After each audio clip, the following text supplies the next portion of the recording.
La pasen bien. Welcome.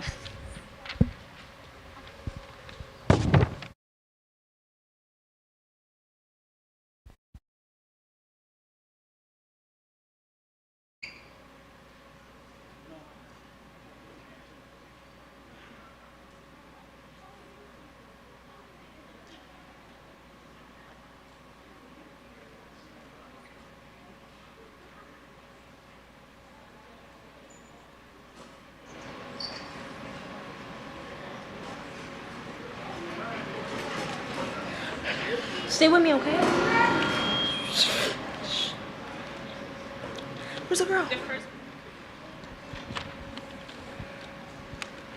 The first performance tonight be the poem El Jíbaro by Lemon Anderson. Crystal Hernandez, 8th grade student, Dr. Antonia Pantoja, school number 27, present. Somewhere between the Middle Passage and Jamestown, you can still hear the sounds of El Trigueño, chopping down the sweet stalks of sugarcane, la caña de azúcar, pelo suave pero africano como la yuca, skin, the color of abuelita's masa, indio de oro, diente de los españoles pero boricua en la raza, el dueño de las montañas, hombre caribeño, Barranquitas, mountain man, the lord of his land, from the rum brimming across his straw hat with machete in his hand. Mira al jíbaro, hijo de sol, padre del yunque y la agua fresca, el señor de los señores de Puerto Rico y la libertad, papá, pa' que tú lo sepas. Oh my God. Oh my God. How'd you do? Oh my God.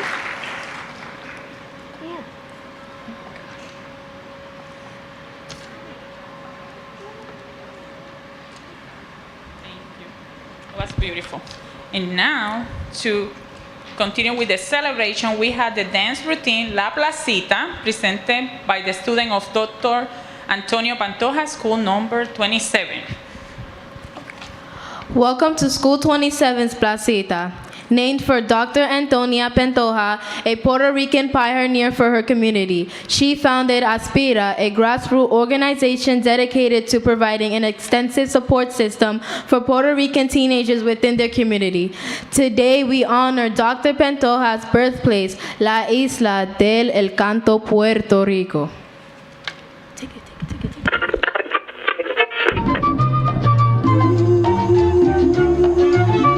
Puerto Rico. Toma. Pronto llegará el día de mi suerte, te lo juro por mi gente, te juro que un día llegará. And we won't stop, we always knew we'd make it, even though you play it, we still made it to the top.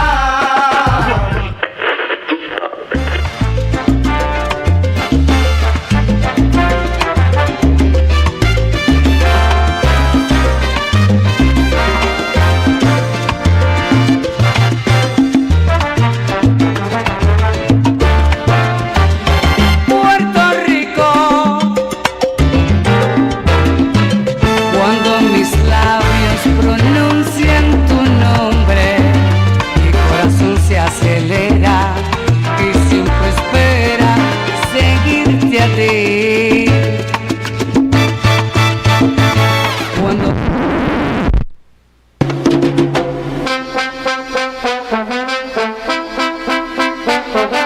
Puerto Rico, yo nunca dejaré de amarte. Ay, Puerto Rico, yo nunca dejaré de amarte. Puerto Rico, yo nunca dejaré de amarte. Oye, para mi pana Yo Ferrón. no me quedo, me voy para Borica. Ay, lo que decimos cuchi frito, ay, que sí que somos de Puerto Rico, ay, que chévere. Yo no me quedo, me voy para Borica.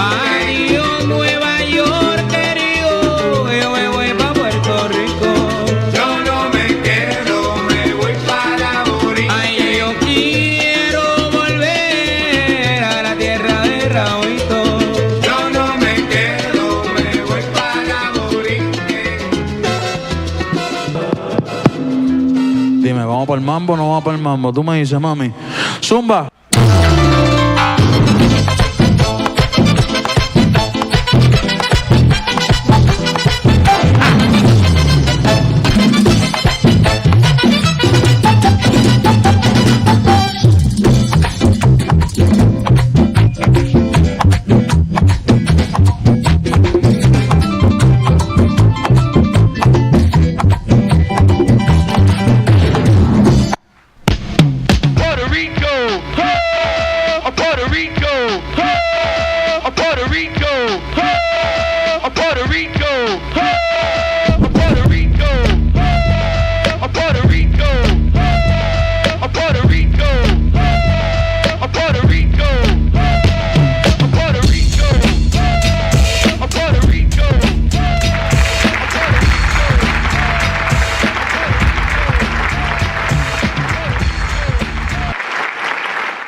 Un fuerte aplauso a todos los estudiantes que participaron.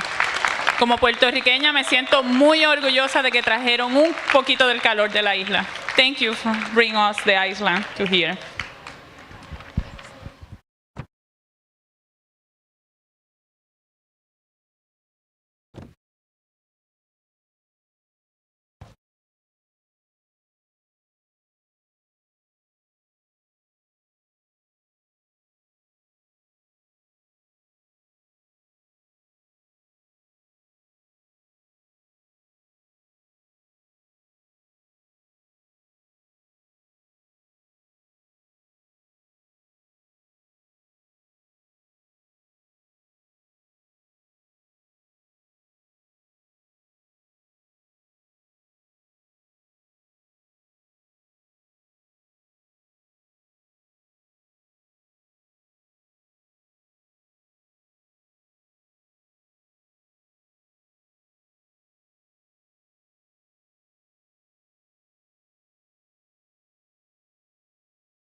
Let's welcome again our students. Yeah. Olga?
This week we celebrate Thanksgiving Day, and I think it's a special moment in behalf to the board to thank you, our heroes.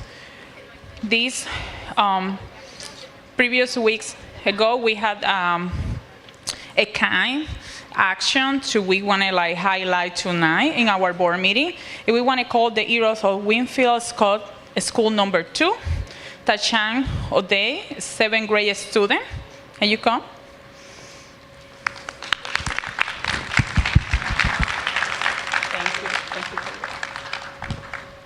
And Lynette Castro, a school nurse. Thank you.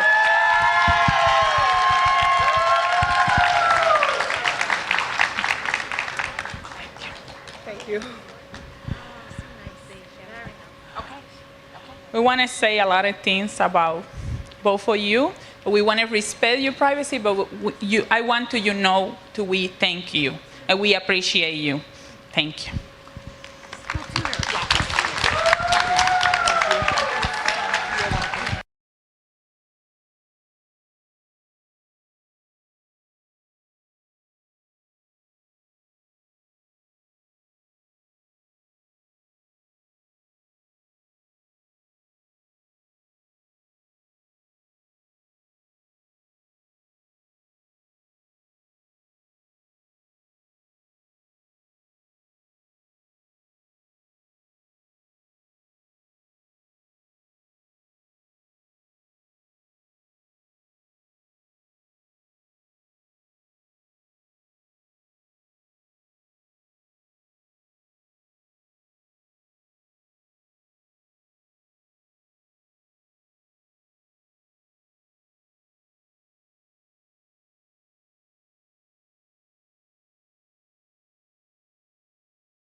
And now to conclude the celebration, we want to thank our marching band parents, guardian, the director, and each of the members to our marching band. Your dedication means a lot. You represent our district when you travel around the country, and we are proud of you. We know the sacrifice. You are sitting down there cheerleading your kids, but also now we want to cheerlead you because you are the one to take the time and support your children. That's mean a lot for us. I want to invite everyone to come in to join us to the front.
Welcome everyone to our Board of Education meeting of the Elizabeth Board of Education.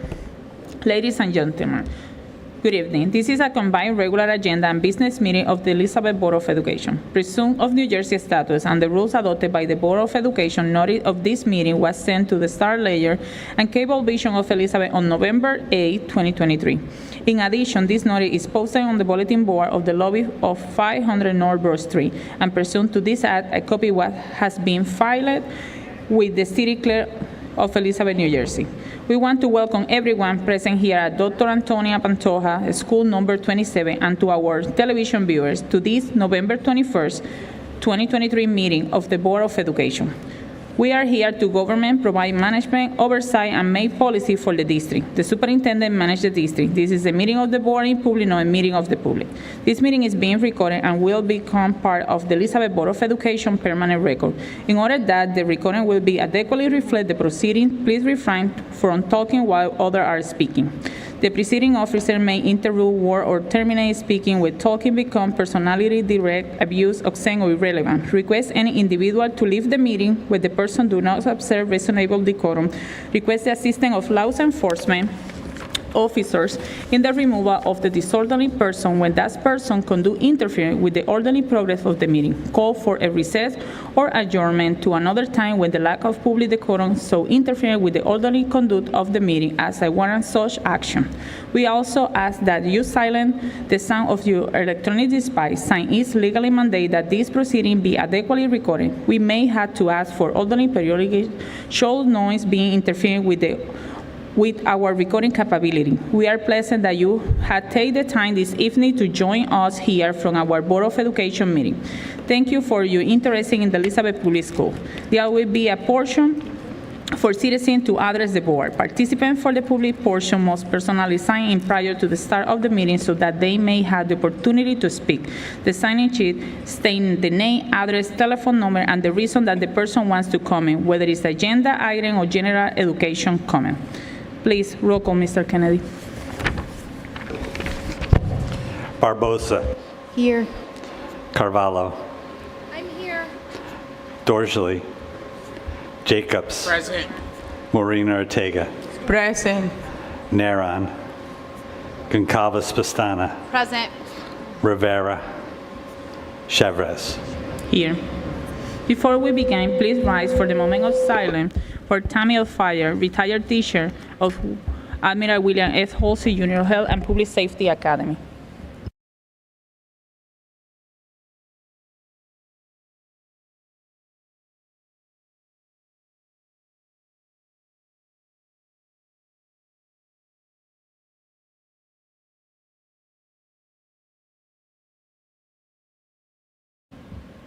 Please remain standing for the presentation of the colors.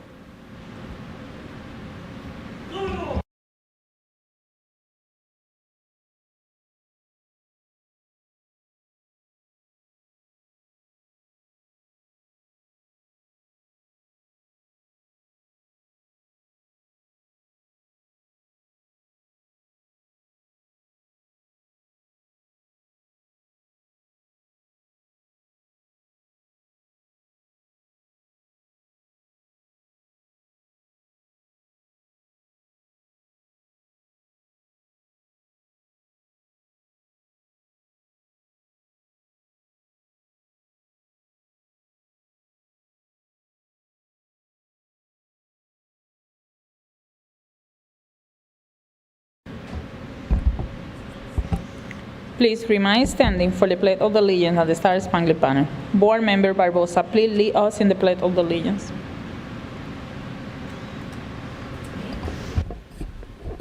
I pledge allegiance to the flag of the United States of America and to the republic for which it stands, one nation, under God, indivisible, with liberty and justice for all.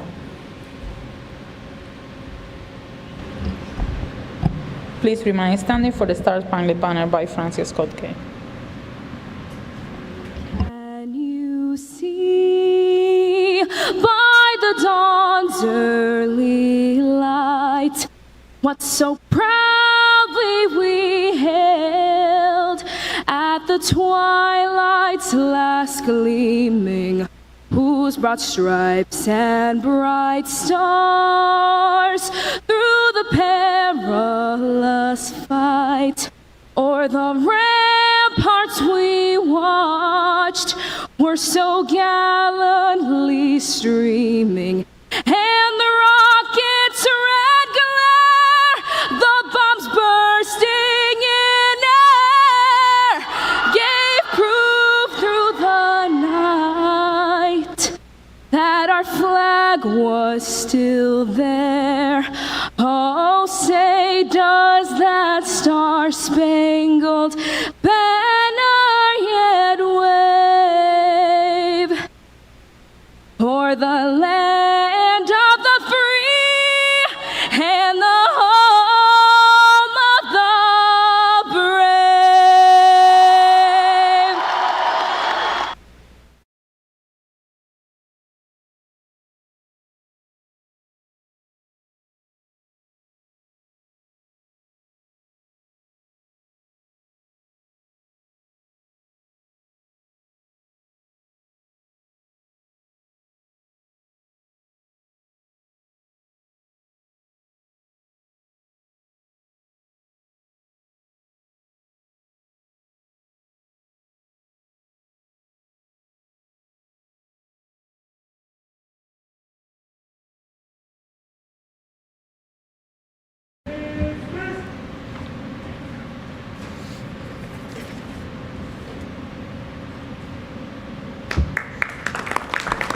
Please give it our Admiral William F. Halsey Jr. Head of Public Safety Academy of Bronze Applause. Board Member Pestana, please lead us in the pledge to the Eddie. As a member of the Elizabeth Public Schools professional learning community, I will treat people as I wish to be treated.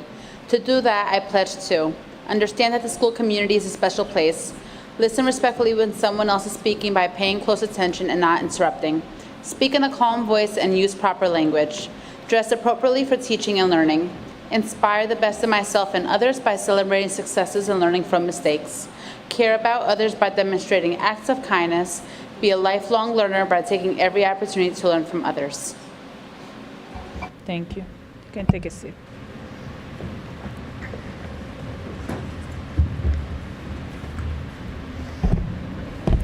I will now have our Superintendent of Schools share the community updates. Thank you, Madam President. Good evening. I would like to take a moment to acknowledge our student representatives from the various high school academies that are here this evening. Thank you very much.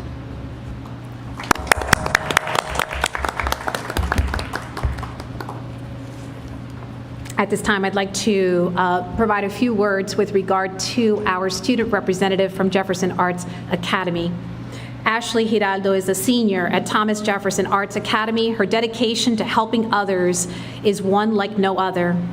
She is currently the treasurer of the Student Government Club at Thomas Jefferson Arts Academy and continues to be an active leader in the St. Jude's Foundation. Ashley's dedication is astonishing. She has raised $3,000 of donations for St. Jude's Foundation in the spring of 2023, surpassing the goal by $500. She continues to strive towards her academic achievements, maintaining a 4.3 GPA. While being enrolled in 3 AP courses, Ashley remained in the top 2% of her class with an A average in all of her classes. Ashley's love for art has expanded to passion for fashion. Ashley has been attending fashion workshops at the Fashion Institute of Technology in New York since 7th grade. She has achieved one of her goals by getting accepted and being able to attend the Fashion Institute of Technology in the fall of 2024. Ashley was recently selected to be a part of the Mark Cuban Foundation Artificial Intelligence Boot Camp. She learned about what AI is, its impact on society through social media, smart home assistants, facial recognition, and self-driving cars. Ashley continues to be the voice for others. She has brought student concerns to the Student Government Club while involving Jefferson's administration. Ashley's gentle nature ensures the needy are being supported, whether it's through food or clothing collections and/or academic interventions. Ashley has shown great commitment and support, ensuring that everyone's needs are being met. She's a true representation of the student body at Thomas Jefferson Arts Academy. And at this time, we would like to ask Ashley Giraldo to please join us on the stage to take your seat.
Mr. Kennedy, can you please include our student representative in the roll call to have record reflect Mrs. Ashley Giraldo's attendance this evening? Duly noted. Thank you. Thank you, Mr. Kennedy. Also, Mr. Kennedy, can you add in the roll call our Vice President, Charlene Dorgeli? She's connecting the Zoom platform. Yes, the record will reflect Ms. Dorsley has joined us via Zoom. Thank you. Please, Mr. Kennedy, can you read the public participation statement now?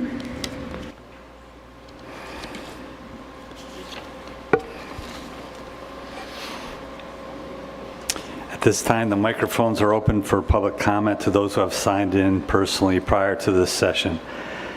We shall call individuals to the microphone based on the order of the sign-in. Each statement made by a participant shall be limited to 3 minutes in duration.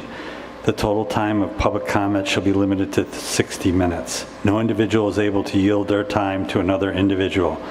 All statements shall be directed to the presiding officer. No participant may address or question board members individually. The following rules for public participation shall apply.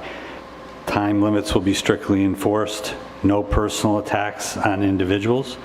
No vulgar or indecent language. A person may address the board no more than once during a single meeting. Speakers should refrain from naming individuals. Comments or questions posed during public participation will not be debated. The presiding officer may interrupt, warn, or terminate a participant's statement when the statement is too lengthy, personally directed, abusive, obscene, or irrelevant. Request an individual to leave the meeting when that person does not observe reasonable decorum. Request the assistance of law enforcement officers in the removal of a disorderly person when that person's conduct interferes with the orderly progress of the meeting. Call for a recess or an adjournment to another time when the lack of public decorum so interferes with the orderly conduct of the meeting as to warrant such action. As a reminder, this is a meeting of the board in public, not a meeting of the public. Thank you, Mr. Kennedy. And the first community member do we have for the public participation is Maria Dorasi.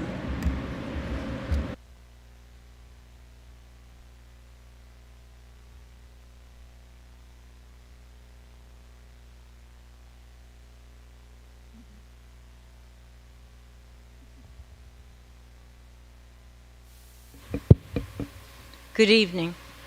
Unfortunately, I had to come here because last month my daughter was here to speak about her daughter that's in special ed.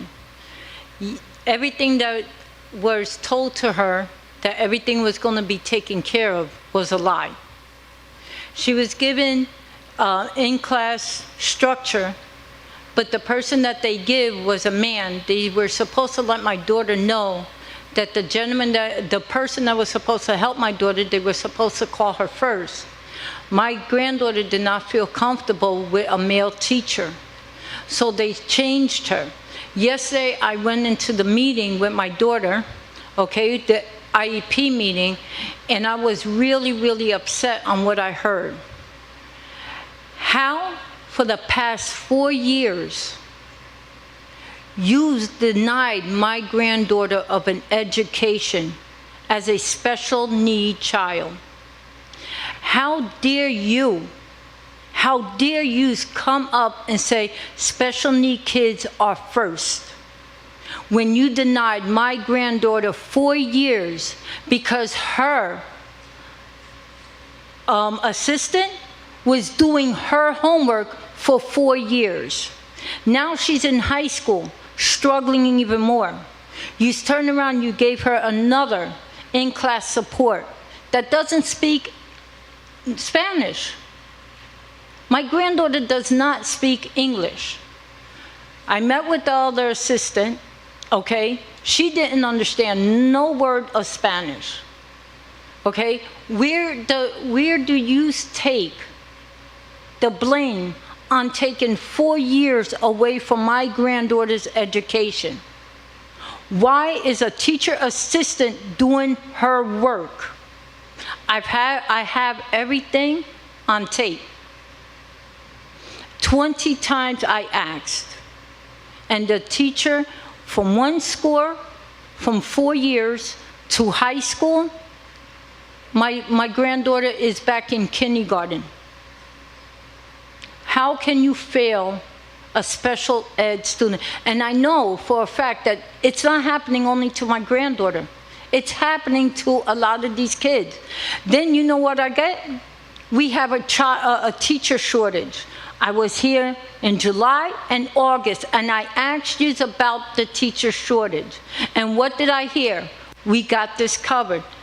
It's not going to happen. I got lied to. My daughter's lied to. She can't be here because she's stuck in traffic. But when are you going to take the blame for all this? You failed her. She didn't fail you.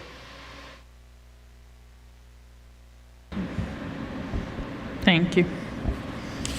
The next community member is Maria Lorenz.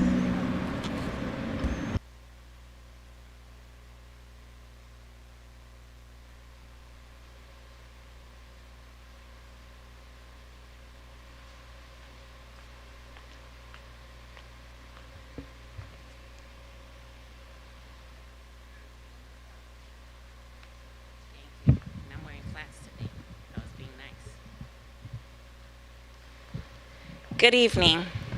Much like the President gives a State of the Union address, I think you should ask your superintendent to give you a state of special education in the state that it's in.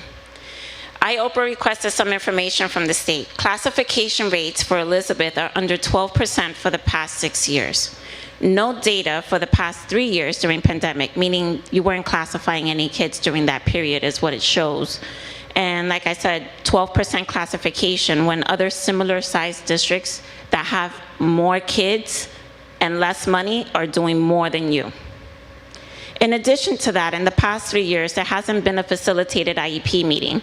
It's great that you put it up on your website, but do you actually have meetings and communicate to parents as to what these meetings are for and how they can be utilized? because just because you slap it on the website doesn't mean people are reading or understand what that is. So that's another underutilized resource for parents. There have been 3 complaints filed in the past 3 years. That tells me people don't know how to file complaints, they don't know how to access their rights. But then again, I'm not shocked because we still don't have a functioning CPAC. It's been 5 years that you've been violating that law where you just slap names on paper, but you don't have a functioning CPAC. You've also had 3 mediation requests in the past 3 years. That means to tell me that parents don't know how to ask for mediation either. And 6 due process complaints. I admit I'm one of them, and I know about the other 4 that filed. But still, parents don't know what their rights are in special education. And again, I'm not surprised. Elizabeth likes them to remain ignorant and absolutely in the dark about it. Like I said, we haven't had a CPAC in the past 5 years. And the president of that one functioning CPAC is actually sitting in the back. She's been the only one that's had a functioning CPAC, aside from myself. The other reason I came here to talk was because it's been 14 days, tomorrow will make 15 days. I sent an email to Nancy Frigoletto. I got out of office with no return date to come back at all to work, which to me seems a little unprofessional. I sent it to Mr. Ojeda. Crickets there. I can hear the coquille all the way from Puerto Rico. And I sent it to my case manager, who also did not respond. I'm here today to let you know that my child's IEP is being violated since nobody wants to talk about it. He doesn't have the proper equipment that he should have that's in his IEP that you are currently not following. Now, when Diana Pinto left the district, I thought things were gonna go for the better, right? Because she had a really good knack for getting back to you, but she lied through her teeth. She was an absolute filthy liar. I'll admit that. She was a bad liar, but she was a filthy liar in my book. But here, we don't even get a response. It's been 14 days. Tomorrow makes 15. I want to know why my son's IEP is being violated. Okay, you can find me right there in the back.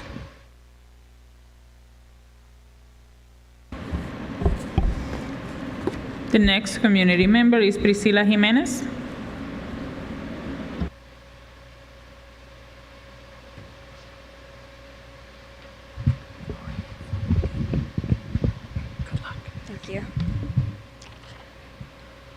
Good evening. You already know me. I'm a student representative for Alexander Hamilton Preparatory Academy. So as my role as a student representative, I feel as though it is important that I voice my concerns concerning my school whenever I can.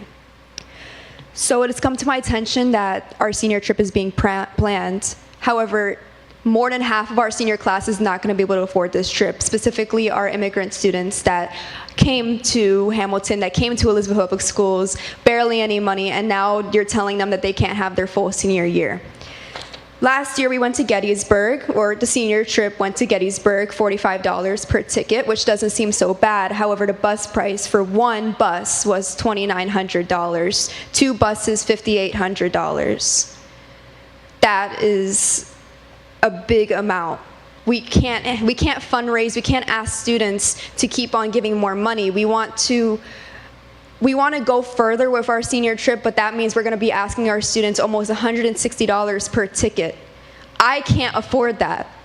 My grandmothers stay at home, my grandfather goes to work. I can't go to my own senior trip, I can't have my full year because I have to worry about this, and so does half of our class. My teacher came to me and he said that there was this initiative called Project Graduation in place. However, that's now inactive. So I'm just wondering, is there any hope that you could do to help give our minority or lower income students a chance at being able to have a full senior year experience? It may seem like a small issue, but these memories and these capabilities is what really divides our students. It's unfair to tell our wealthier students that they could have a senior trip, but our poorer students that they can't because they just can't afford a bus, which I think is saddening.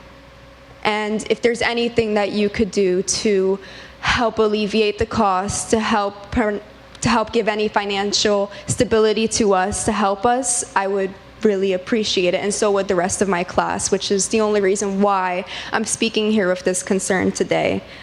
Even a yellow bus, anything can help us just go to have a senior year. You know, it's with the cost of prom, with the cost of graduation, with all of these costs, with financial loans, since we're going to college now, it's unaffordable. So thank you for just listening to me. Thank you. Thank you. Madam Superintendent King, Certainly. helping with us? First and foremost, we certainly will support and speak to the principal, Mr. Mikros. I'm going to ask Mr. Cortez, who's the assistant superintendent, to please go over and speak to our student representative and provide some additional information with regard to senior trips and how the district does support, so it's not a burden on our students. Thank you for coming forth and sharing. Thank you. At this time, I close the public comment portion of this meeting. Our superintendent of the school will continue with the community updates. Thank you, Madam President.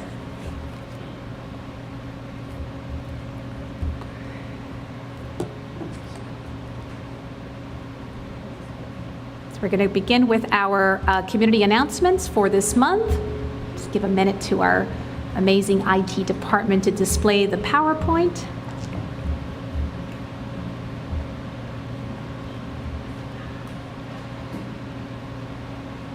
Thank you very much. Next slide, please. So as a reminder to all of our parents, our schools will be closing tomorrow, November 22nd at 12:15. The district and all schools will be closed on Thursday, November 23rd, and Friday, November 24th for our Thanksgiving recess. Our principals will be sending out communications to the parents. Next slide, please. Also want to be able to share with all of our parents and guardians that report cards for the first marking period will be made available on Power School Parent Portal on Tuesday, November 28th. We will be sending a communication with instructions to our families, although we're very proud of the percentage of parents that are utilizing Power School, but certainly some additional information will be sent home. As a reminder, we're in the season in which the flu and RSV are on the rise. We have provided resources to the community on our district website that offers information about identifying symptoms of both the flu and RSV and steps that can be taken to help protect yourself from these illnesses and actions that you can take to prevent their spread to others. You can find these resources by going to our website and clicking on the flu and RSV resources icon on the top of the page, or visit the resources page directly by going onto our district webpage.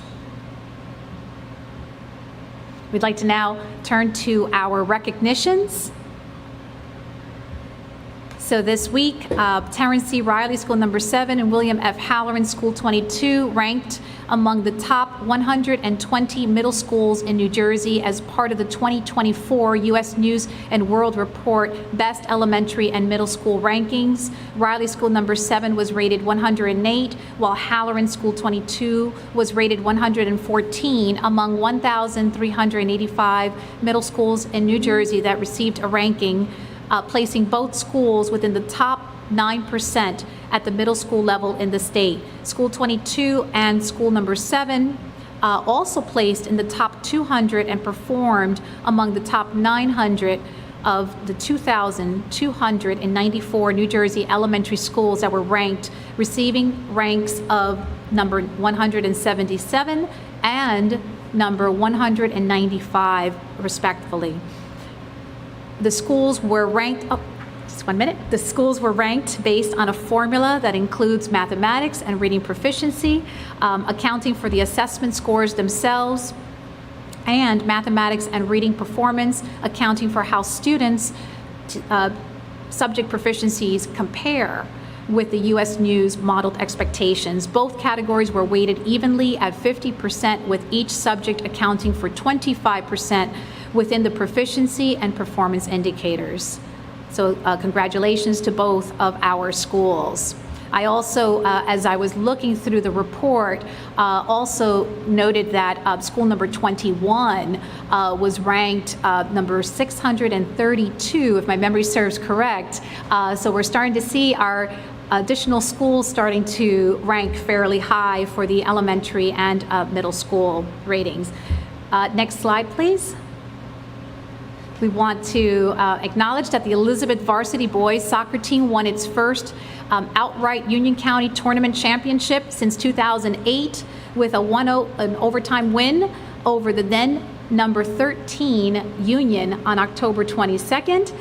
Steven Sunika scored the game's only goal, a golden goal in overtime to lift the Minutemen to the county title. The team finished with a 16-4 record and the most wins in the Union County Conference during the 2023 season. Congratulations to our soccer team. And now we're going to move to some of the celebrations and events that take place at the Elizabeth Public Schools during this past month of November. So first, celebrating Native American Heritage Month.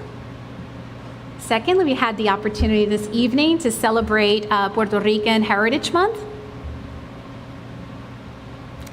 Also, beginning of November, National French Week. And of course, our Veterans Day that took place on November 11th. World Kindness Day on November 13th, and there were a variety of activities that took place in our schools. Followed by American Education Week that took place November 13th through the 17th, just this past week. And National Parent Involvement Day on November 16th. National Family Week as well, the week of November 19th through 25th, this week. And of course, our Thanksgiving celebration. And that completes our announcements for this month. And I would like to now turn to our student representative, Ashley Giraldo, to provide a report to our community. Good evening, Madam Superintendent, board members, and all community members. My name is Ashley Giraldo. I am a student attending Thomas Jefferson Arts Academy. I am a part of the student government, treasurer. As an ongoing believer of positive impacts, I am a continuing member of the St. Jude Leadership Society, which raises money for the patients and family of St. Jude Children's Hospital. I was also recently a part of the Mark Cuban Foundation AI program, which helped me enrich my knowledge in the ever-growing platform artificial intelligence. Starting off the school year, Thomas Jefferson has had very eventful beginnings with many successes. Our first play of the year, Raisin in the Sun, was conducted by our wonderful and also talented theater students. This play was a major hit, which was enjoyed by members of the community during the ending month of October. Another major hit at Jefferson was our Halloween dance that had an astonishing attending number of 450 students. It was an open tickets event, which had students from all high schools, which were Sickrell, Hamilton, Dwyer, as well as Halsey. We as a school are always having new events for our students to participate in. Recently, we had Career Day, where students came dressed as their aspiring career and purchased wristbands at only $3 to fund our end of the year scholarships given to the class of 2024. Another event being held was our second annual Operation Christmas Child, where students filled shoeboxes filled with items such as notebooks, stuffed animals, as well as toys, personal care items, clothing, and accessories. This gives the opportunity for children across the world to receive wonderful blessings of gifts during the holiday season. Students also gain 10 hours of community service upon participating. Last year, Jefferson collected 357 boxes filled to the brim with all kinds of amazing items. With the help of our alumni this year, we can exceed that number as we currently have 100+ boxes filled. As for other schools, AOF as well as STEM both had similar events with their Haunted Hallway. Halsey ROTC had a City Hall Veterans Day ceremony alongside Hamilton having a Veterans Day Assembly/Marine Corps discussion.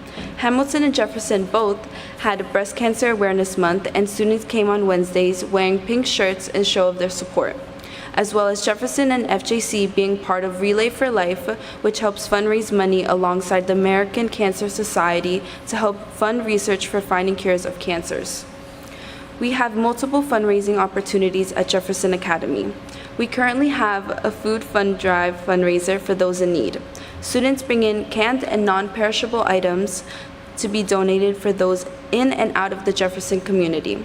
Other fundraiser examples are a donation of clothing items such as coats, pants, sweaters, shoes, etc.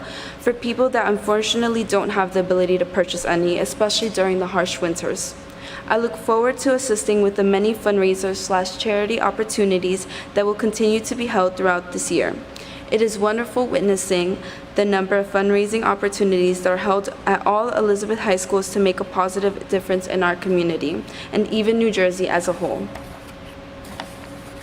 Choice schools offer diverse educational opportunities. However, there are a few limitations for enthusiastic students to attend their desired elective course such as theater, music, dance, etc. Students face a delay in pursuing the passion until junior year. This often occurs when students do not take honors courses during the freshman and sophomore years. These students are required to take 2 periods of mathematics and English their freshman and their sophomore year. During those 2 years of block periods, these students could have joined drama or any of their chosen elective to refine any of their skills. When a student goes into a choice school, they expect to begin a school year with the excitement of attending their selected elective. Because of this reason is why I chose Jefferson, which was an art major that I wanted to go to. A solution to this was to increase the number of periods in the day, or by decreasing the number of minutes per period and to create a 9-period day in the school, so that students can have their desired elective during freshman year.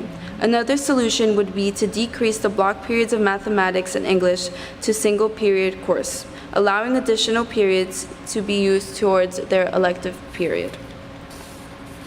The love and passion I have for art and fashion is what drew me to choosing Thomas Jefferson Arts Academy as my #1 high school choice. Jefferson's artistic environment has pulled me closer into identifying the meaning of art, which has made my high school selection process easier knowing that those around me express the same love for art as I do. Even though fashion as a class is no longer offered in Jefferson, it is expressed everywhere and around the school. Fashion continues to be displayed around the halls throughout students' uniforms presentation, student performances, as well as the yearly fashion show. This year, the fashion show will be taking place on April 19th, so be free to join us since it's an open event. As I mentioned before, I am a member of the St. Jude Leadership Society and wanted to know if there was a possibility for Elizabeth high schools to be more open in participating for fundraisers for St. Jude. Last year, I was one of the top 10 fundraisers in New Jersey, and hopefully with the help of other schools, I will be able to exceed that and create a bigger impact in the mission of finding cures and saving children. Each dollar raised is to ensure that families do not receive a bill for treatment, traveling, housing, or food, so they can focus on what matters most, helping their child live. Thomas Jefferson as a whole has been able to create so many wonderful new events for our school community. For example, just the holiday season, Thomas Jefferson has recently participated in a celebration for the adoption ceremony courthouse on November 17th for the choir students. Jefferson continues in participating with the City of Elizabeth in the Toys for Tots celebration being held on November 25th and the Christmas tree lighting November 28th. Our students have a full production of the Mean Girls musical, November 30th to December 2nd. Soon to come is our winter concert, the 14th of December.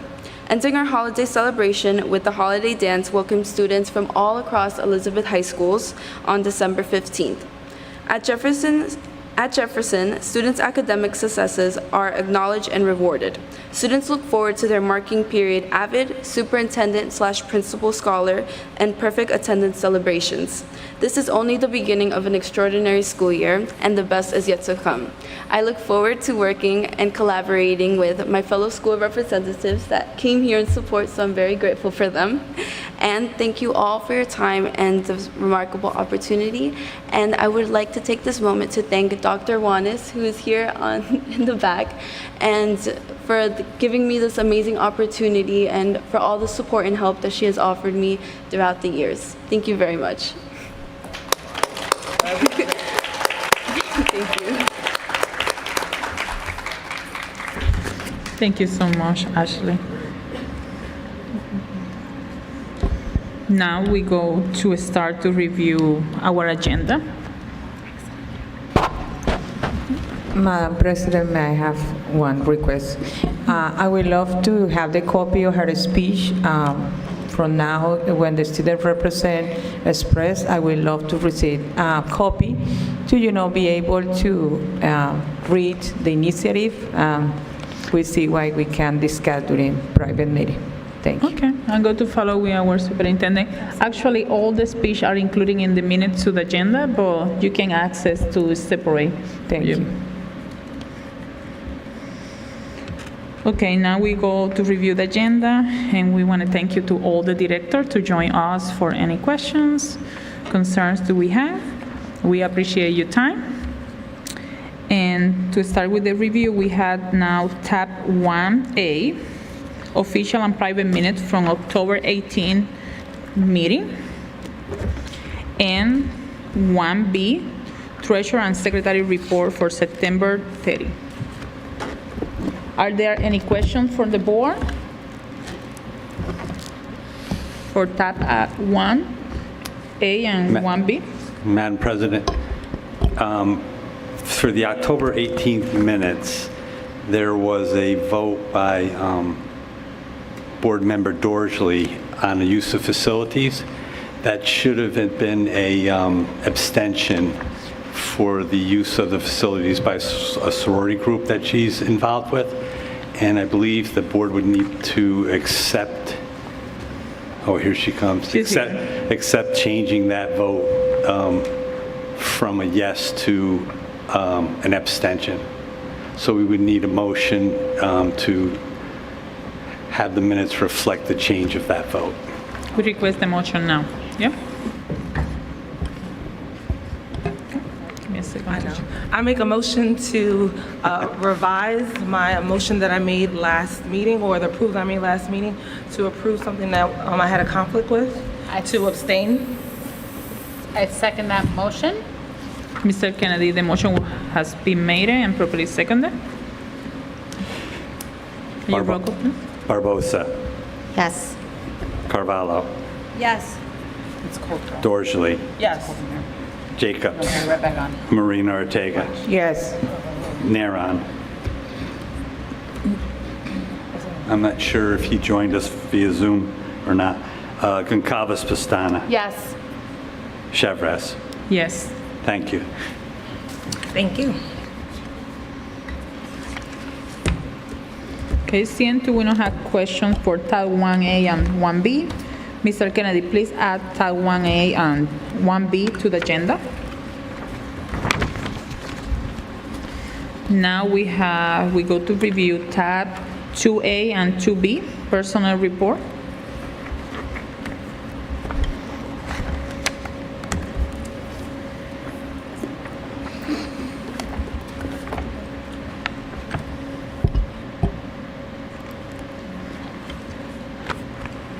Superintendent, you go to provide the report for Mr. Cuesta, or?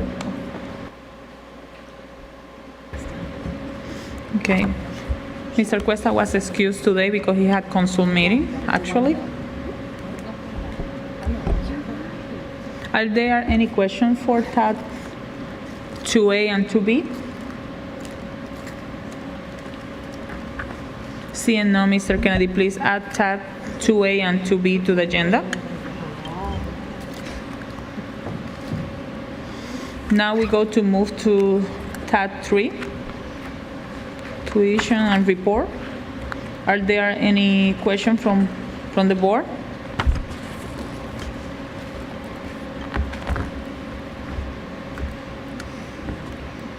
Seeing no, Mr. Kennedy, please add tab 3 to the agenda. Yes.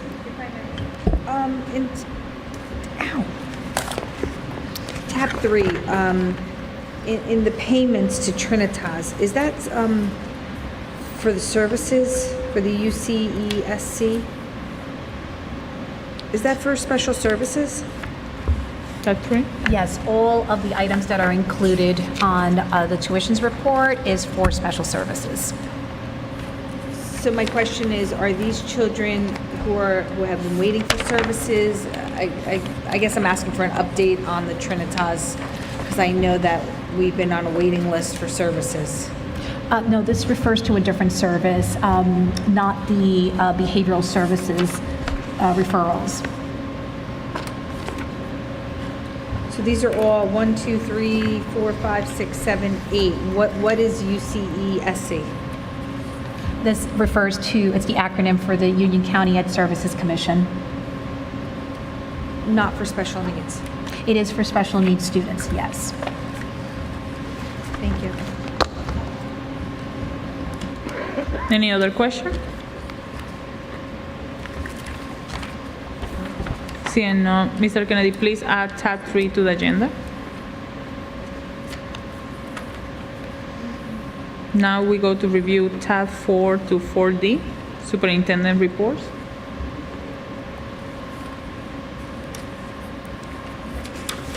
For A?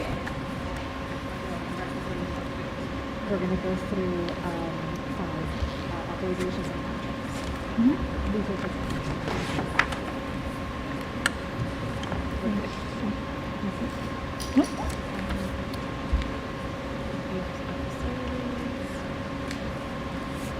For A? Madam President? Oh, yes. Is this 4A or? From A to 4D. Madam President,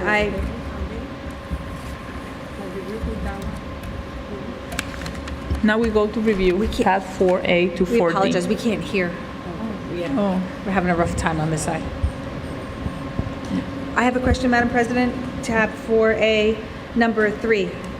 Ms. McMullen? Hi. It's great to see you guys.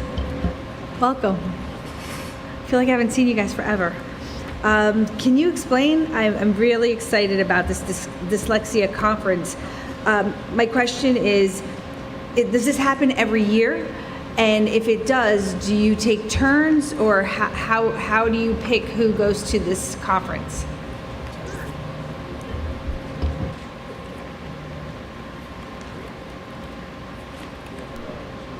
Test it. There you go. All right. So it is an annual conference that the early intervention team typically goes to. They are comprised of the reading specialists and learning consultants, and they typically go and they will turnkey to each other and to the teacher tutors within the district. The conference is annual, so it's different information every year, and the actual young ladies that are certified as dyslexia specialists, they actually get CEs towards their certification to keep that certification. Do you know how many certified dyslexia specialists we have? I won't hold you to it, I promise. No, on my team, I have 1. Okay, thank you. You're welcome. Madam President, I have one more question on that page. Yes. And it's, I'm very interested in Dr. Sandra Nunez's New York conference for foreign languages.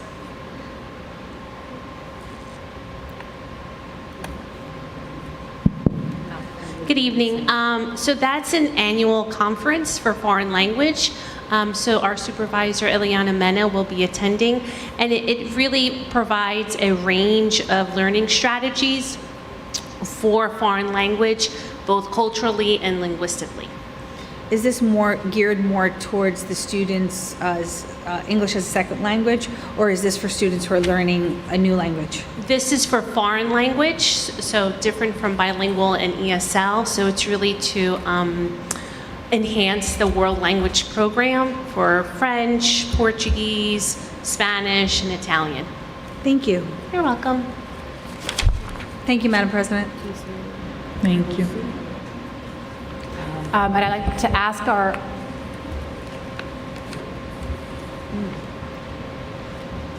I think I'll have to go back to 4C when Mr. Cortez returns. I believe he is working with a parent at this time.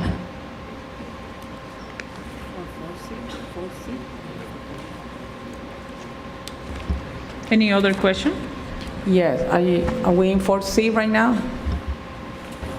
Yes, Mr. Cortez, upon his return, is going to provide a summary of all the field trips. He is Okay. assisting a parent at this moment. Can I make a request, Madam Superintendent? Please. Okay.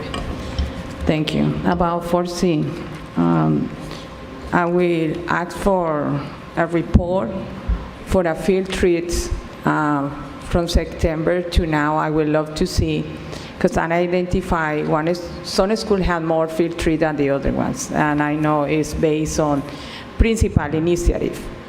But I would love to see if we can do something to give you the opportunity to another schools. This means if you can exclude 8th grade and seniors, because I know graduation grade had more activities, but I want to discuss with the rest of the board members how we can give the opportunity to the school who didn't have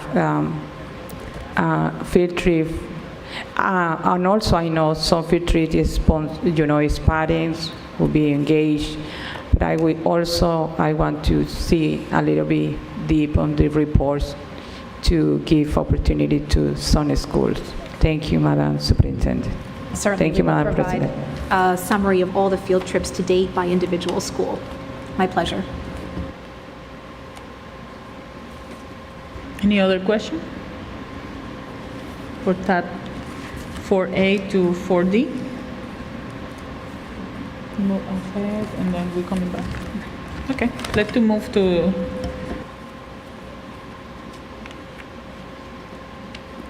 okay. Mr. Kennedy, please, can you add tab 4 to 4D to the agenda? Thank you.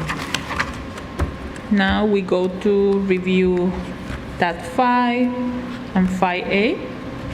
I would like to take this moment to ask our instructional supervisors to be able to present the items that are included in the authorizations report. I'm going to start with Ms. Crosby, our Director of Early Childhood.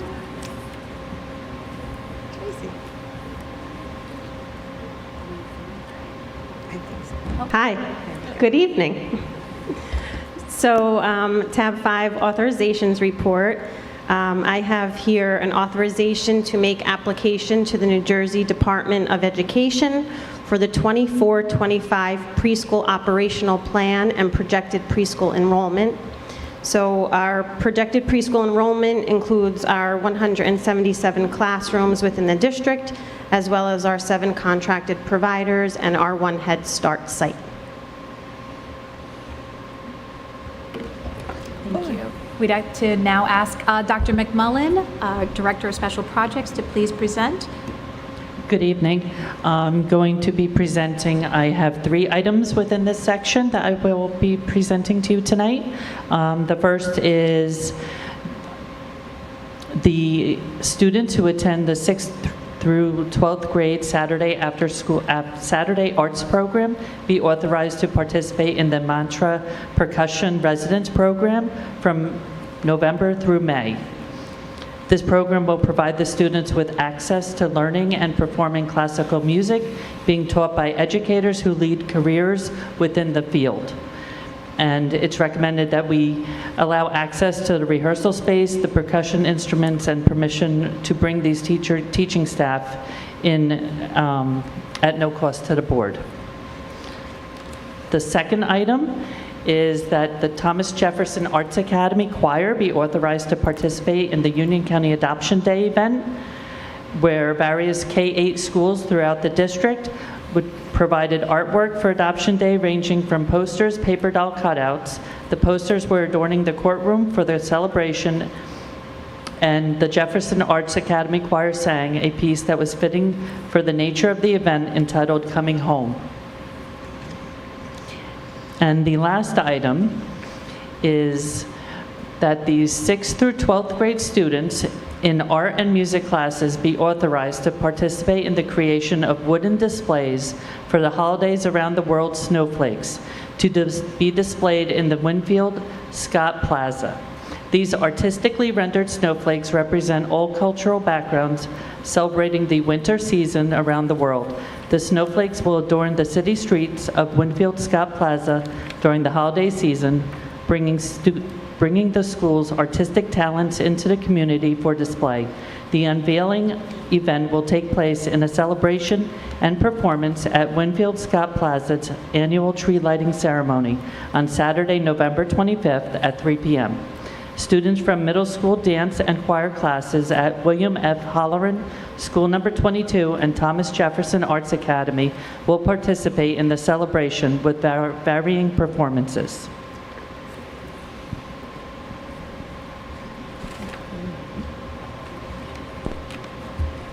We'd like to turn now to Dr. Nunez, our Director of Bilingual ESL and World Language. Hello. Hello. So on page 2 of the authorization report, you will find an authorization to apply for an IMLS Museums of America grant. This grant is to continue our partnership with the Visual Arts Center and CALTA 21. This is a collaboration that provides professional development services for our high school ESL and bilingual social studies teachers in integrating visual thinking strategies. And as part of this partnership, students are also afforded the opportunity to visit the Visual Arts Center of New Jersey Museum to further enhance their English language skills and critical thinking skills by analyzing and discussing the artwork that is present at the museum. Thank you, Dr. Nunez and Dr. McMullen and Ms. Crosby. We're going to turn now to Mr. Etienne.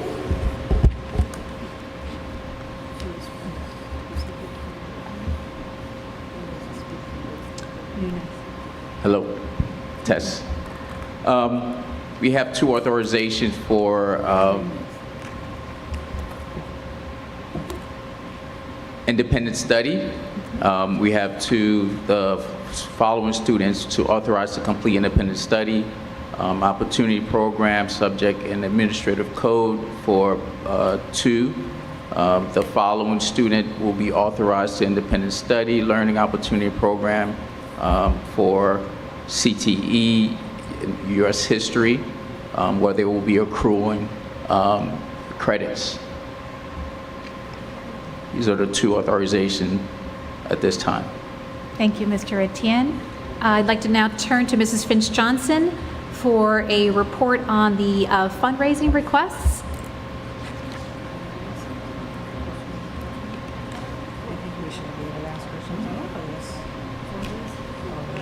Thank you, Madam Superintendent. I have 212 fundraisers for board approval tonight.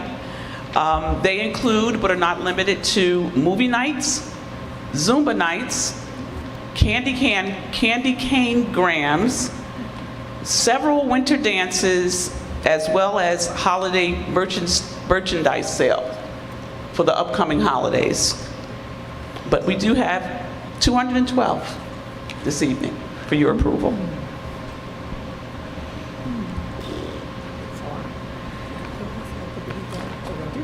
Thank you, Mrs. French-Johnson, for your summary report.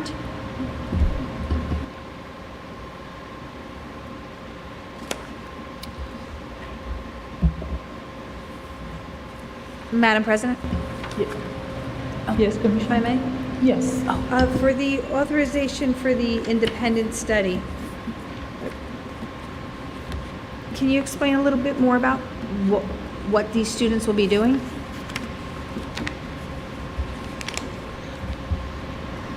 So for the test.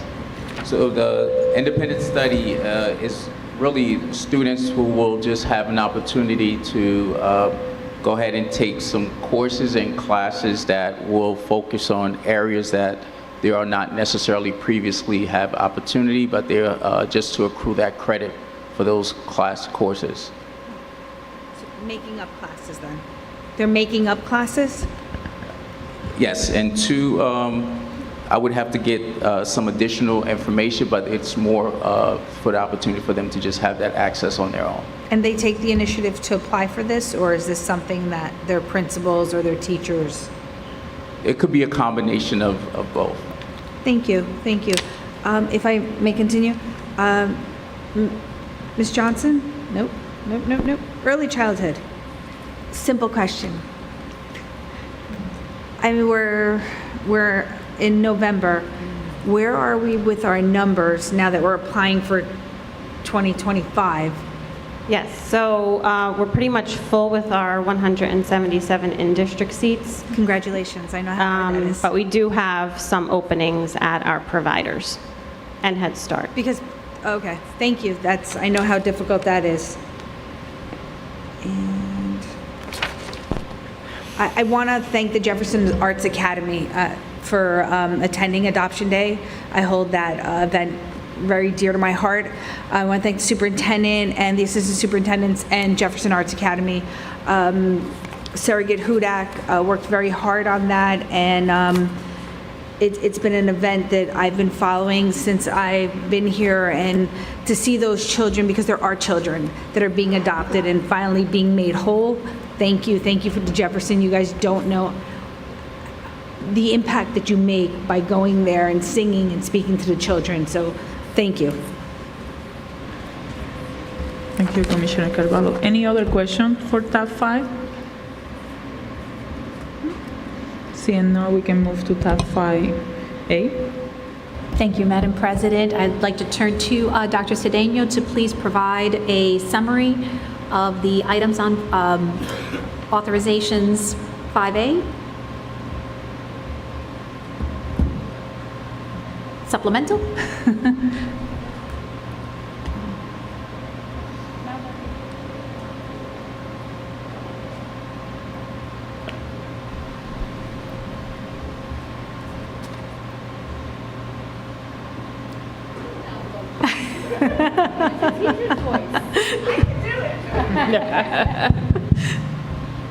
Certainly. So we have a couple supplemental items in 5A that I would love to present to the board.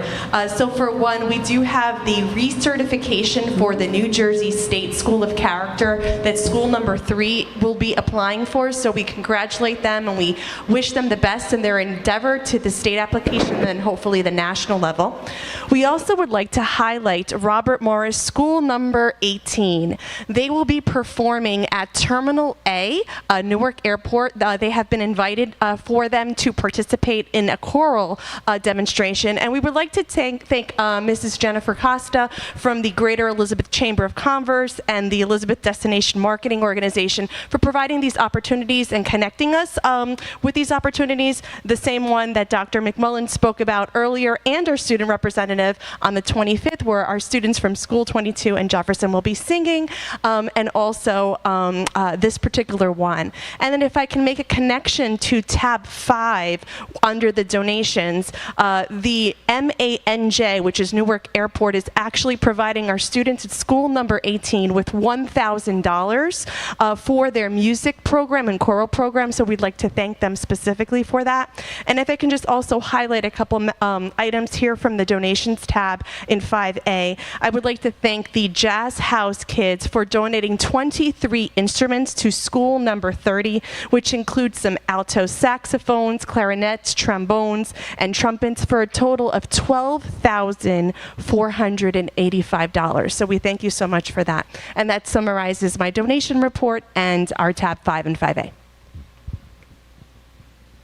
Thank you. Any other question for tab 5 and 5A?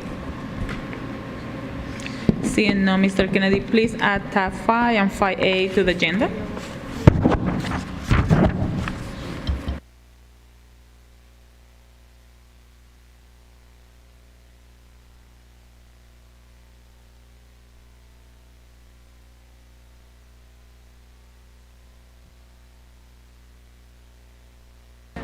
Now we go to review tab 6 and 6A, financial and accounting reports. Are there any questions from the board?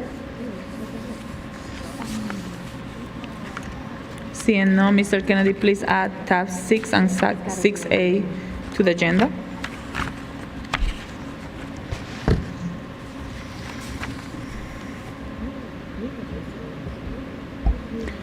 Now we go to review tab 7 and 7A, award and contract reports. And we're going to begin again with Ms. Crosby, Director of Early Childhood. Tab 7, Award of Contracts. I have a contract with Karen Nemeth. She is a consultant from Language Castle, and she will be providing professional development on December 4th for our 60 CDAs at the 3 early childhood dual language centers, School 50, 51, and 52. And the teachers already had this training in September, so we want to offer it to the CDAs now. Next, we'd like to turn to Mr. DiDonato to provide highlights from the items on the contract report. All right, good evening. First to our student representative from Jefferson, Madam Superintendent, Board Commissioners, for your consideration tonight. I have 2 contracts to present under Tab A.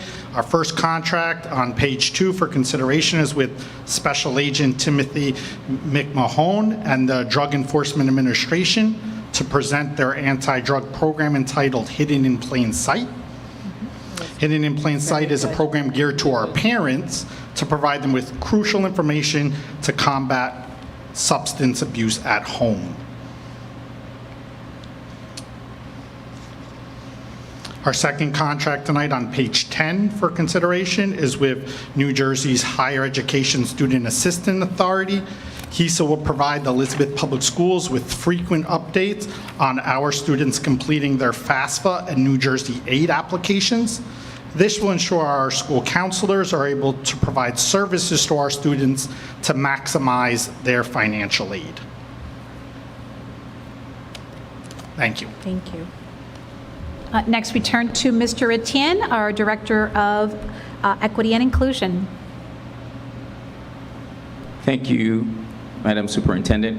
We have 3 contracts under Tab 7 that focus on professional development, and one with partnership with the City of Elizabeth, Code EHS is providing site license to Alexander Hamilton Computer Science class, teachers with on-demand professional development training. This is an opportunity for a teacher to have gained professional development training access to help better the computer science in Alexander Hamilton. We also have a contract with NAEP, National Alliance for Partnership and Equity. Is providing professional learning opportunity to all our career technical education teachers to enhance their equity in their practice. This is an opportunity to provide the teachers access to kind of give a wide range of equity approaches to a microaggression, but also to access in these courses.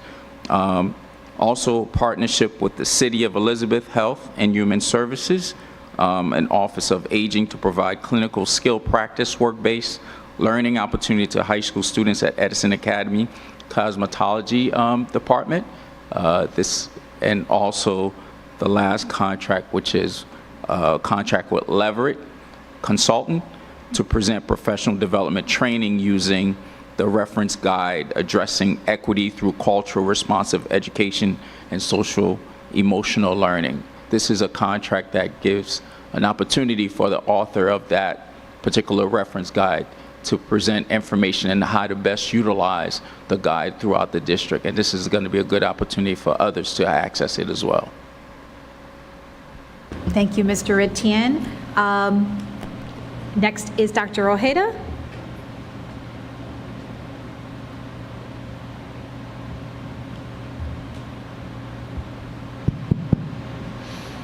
Good evening. Mrs. Hugelmeyer, are we in the award of contracts? We certainly are, Dr. Ojeda, and thank you for helping with the parent. Sure thing. So I have a few awards of contracts that are listed in the report. They start on page 7. So it starts with our contract with Bayada Home Healthcare. That is for a medically fragile student. Following is a contract with Starlight, which is for a student who is re-entering our school system from currently outside the school system. Then we have a contract with Targeted Tutoring, which is for one of our 8th grade students and one of our high school students for assistance with reading instruction. Our contract with Home Health Care, which is for another of our students who just transitioned to an out-of-district placement. We have a contract with Northern Region Educational Services Commission, which is for 2 medically fragile students who have been approved for home instruction to receive the instruction via digital platforms. And then we have 2 rescission of contracts, which means those contracts have ended. One is because a different nursing agency is providing the services, and the other is for a student who has moved, and so the nursing services are no longer needed. Thank you, Dr. Ojeda. And then I would like to present on behalf of Dr.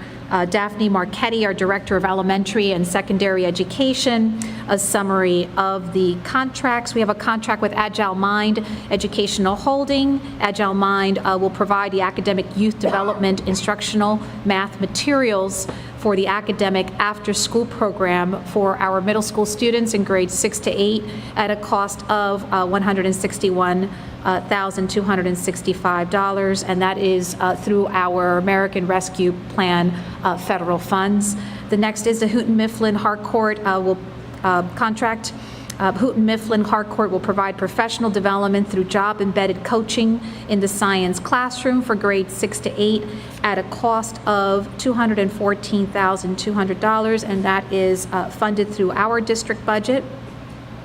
Next, we have the contract with Carnegie Learning, and Carnegie Learning will provide virtual mathematics tutoring for students in grades 3 to 12 during our after-school Saturday hours at a cost of $207,600. This is also federally funded through our American Rescue Plan. And lastly, the contract with Inspired Instruction, and Inspired Instruction will provide professional development for the March 11th district-wide Professional Development Day. The professional development will support English language arts, math, and science teachers in grades 3 to 12 at a cost of $26,000. That's funded through the district budget. And Inspired Instruction will provide professional development as well for our January 29th district-wide Professional Development Day, and that's to support our science teachers at the high school level, grades 9 through 12.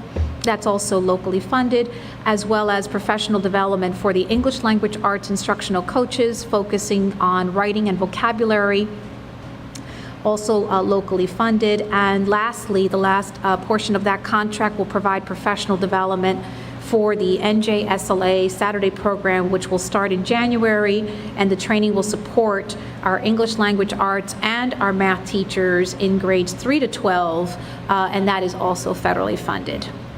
And that completes our award of contracts tab. Thank you, Madam Superintendent. Madam President, sorry. I have some Commissioner questions Moreno.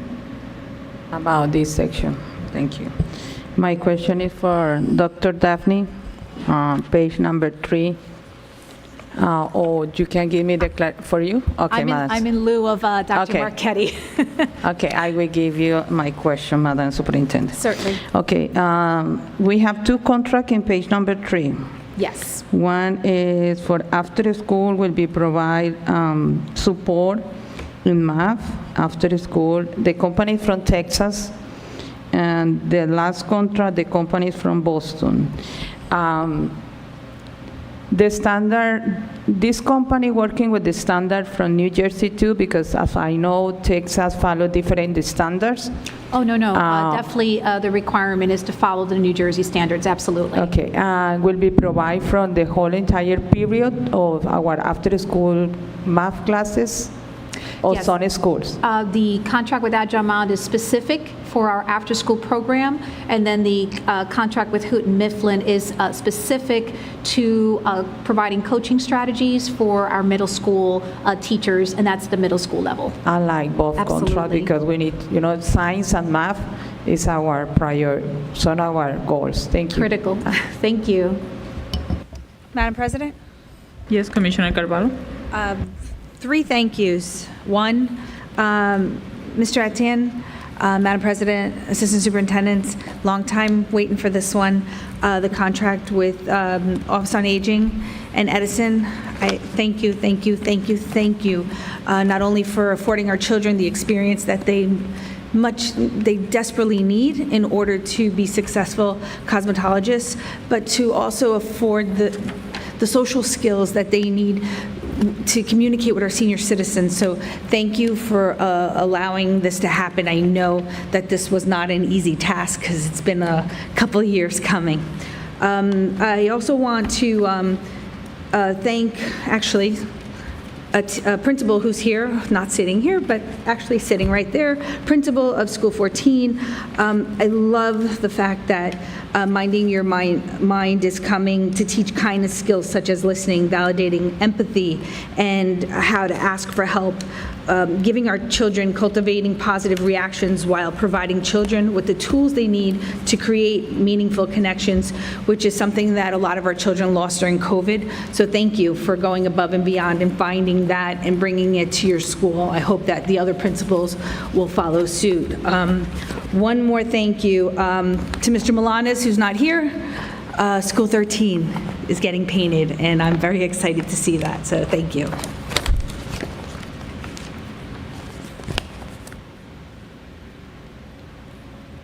I'm the happy one today. And yes, follow what our chairperson from Plan and Property mentioned. I want to thank you to Plan and Property Department for the steps in School 5 to are really good done, and I think Beautiful handrails. yes, everything look beautiful, and I know we are working hard to make sure to each of our school be in sharp, be properly take care, and School 5 is almost ready.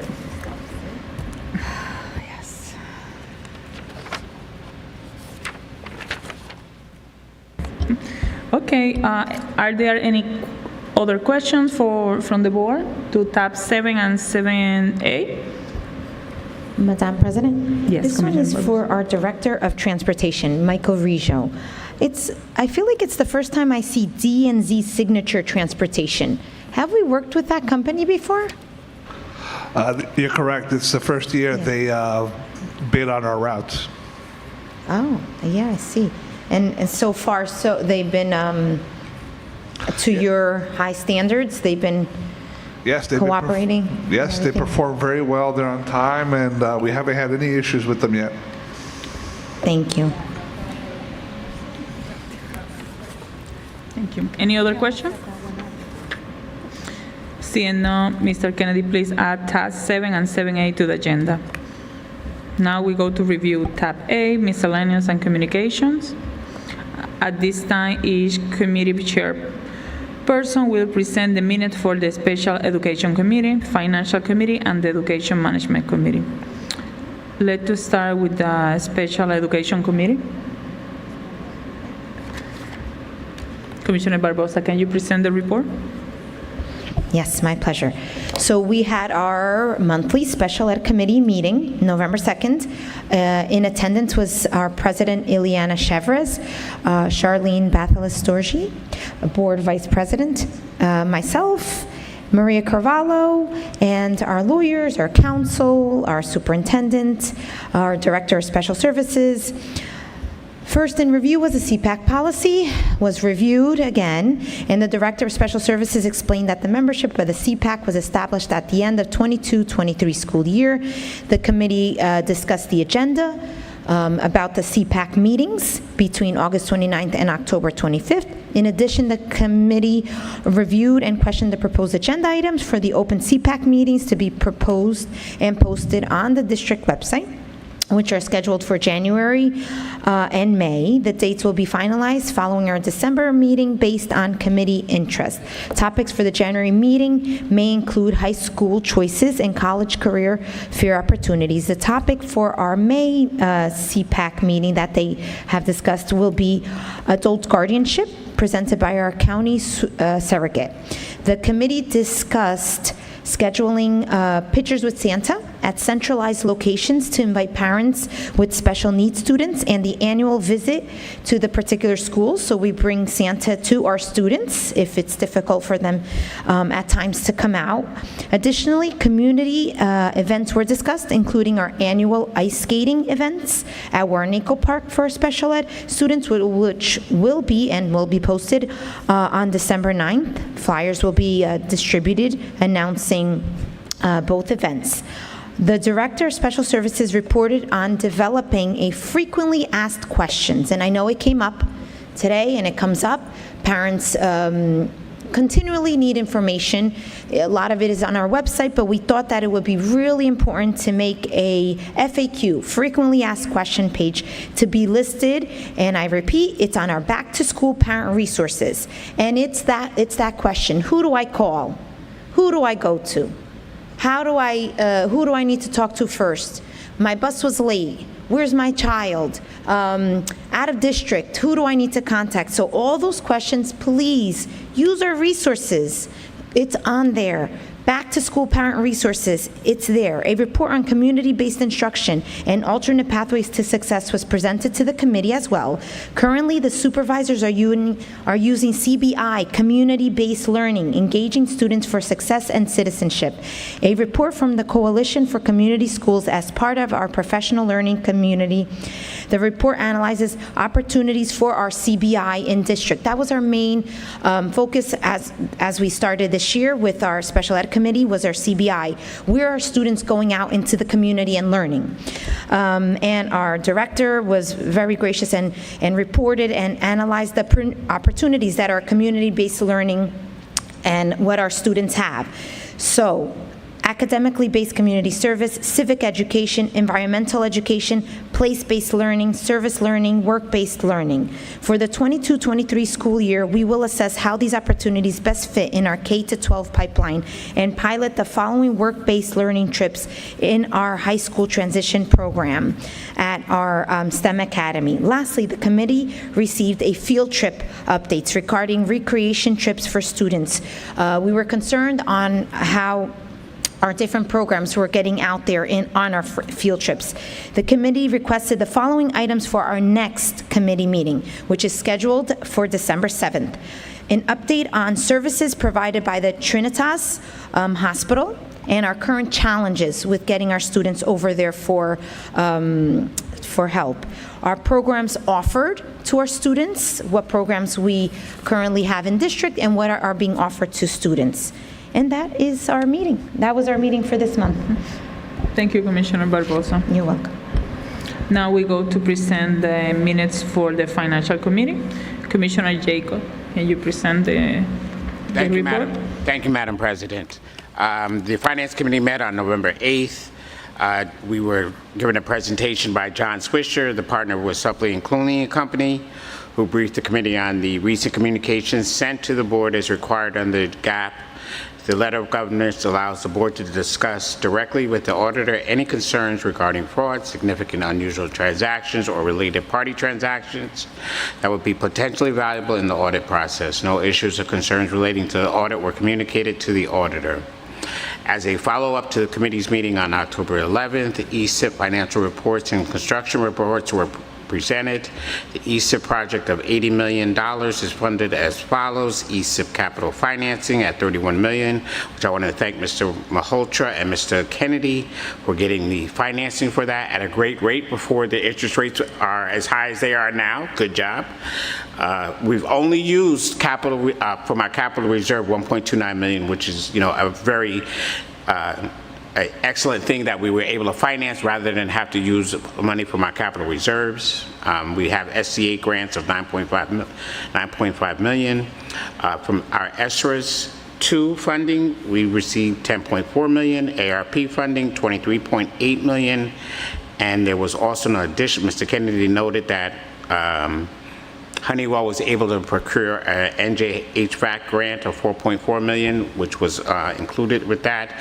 The committee also asked questions concerning Honeywell and as far as the air conditioning for our schools. And we were happy to see that the chillers were installed on School 13, also on School 7. We see that there's much progress being made in making sure that the schools that are slated for air conditioning will be receiving that air conditioning, and that the projects are slated to be, some projects are slated to be continued and completed this year and the following year thereafter. Through October 2023, $33 million has been expended by the district under the ESIP program. the construction report was reviewed. And thank you again for Mr. Kennedy for sending out the construction reports to the whole board so that we can see the progress of the money that we're spending for this, because that was a very important initiative that we put forth of revamping our buildings.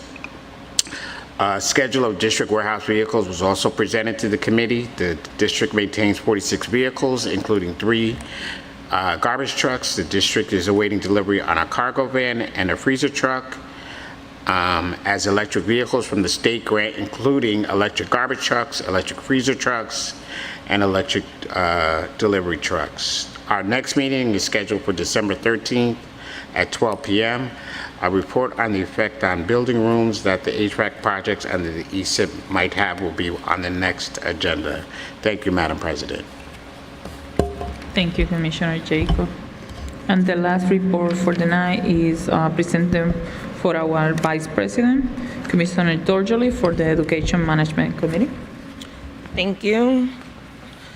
We had an Ed Management Committee meeting on November 20th. I just wanted to thank Board President Ileana Chevres and Board Member Jerry Jacobs for stepping in for me when I couldn't attend. So on behalf of everyone that attended the meeting, I would like to report out. So our attendance was the Board President Ileana Chevres, Board Members Jerry Jacobs, Rosa Montero Ortega, Stephanie Pastana, and our Board Attorneys, Council, Board Administrator, and our Superintendent. The committee reviewed the demographic breakdown of gifted and talented schools, the magnet schools, and high school academies for school years 2018 and 2019 through the current school year. The demographic breakdown categories included Asian, Black, Hispanic, White, and others for 2022 to 2023, and 2023 to 2024 were discussed by the members of the committee. The schools that were reviewed included the Gifted and Talented School number 7 and School number 22, and the Magnet schools included schools number 8, 26, 29, and 30.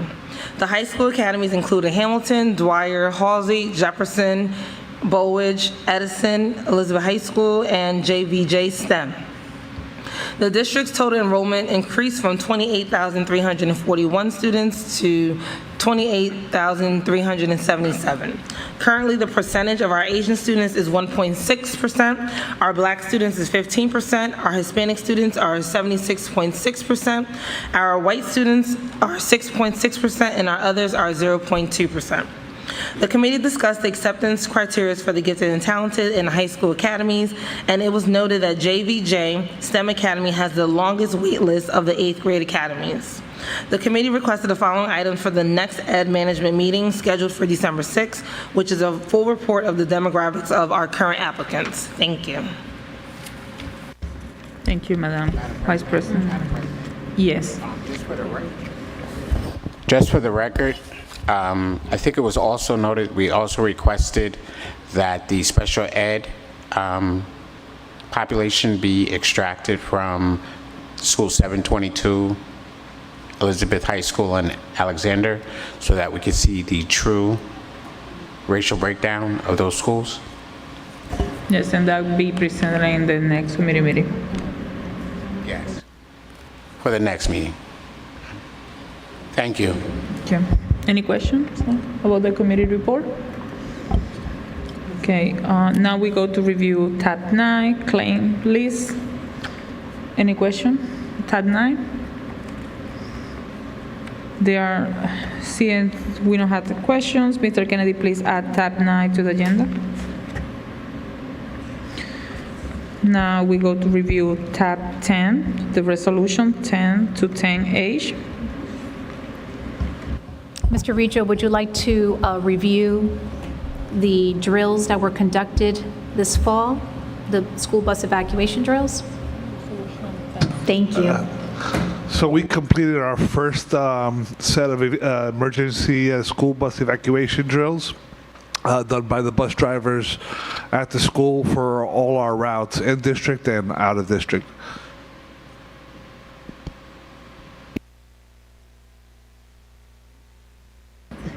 Thank you, Director. Are there any questions from the board for the resolutions? So just really quickly, maybe for our transportation, school bus evacuation drills, what does that encompass? the students stop, do you stop the bus, students have to come, really quickly, like, what does that mean? So school bus emergency evacuation drill, there, first we have to explain to them about the exits on the school bus. In case of an emergency, the windows, the roof hatches, and the rear door, and what to do in an emergency, and then they proceed to evacuate off the bus. Thank you. And just for the clarification, the drill is complete with the route, so the student participate to be aware about the protocol. That's correct. They're required to be done twice a year, so we completed our first requirement, and then in March, we do it again. Okay, thank you. Any other questions about tab 10 to 10H resolutions? Seeing none, Mr. Kennedy, please add tab 10 through tab 10H to the agenda.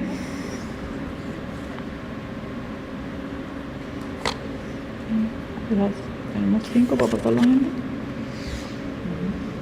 4. Okay. May I have a motion and the second to approve the entire agenda?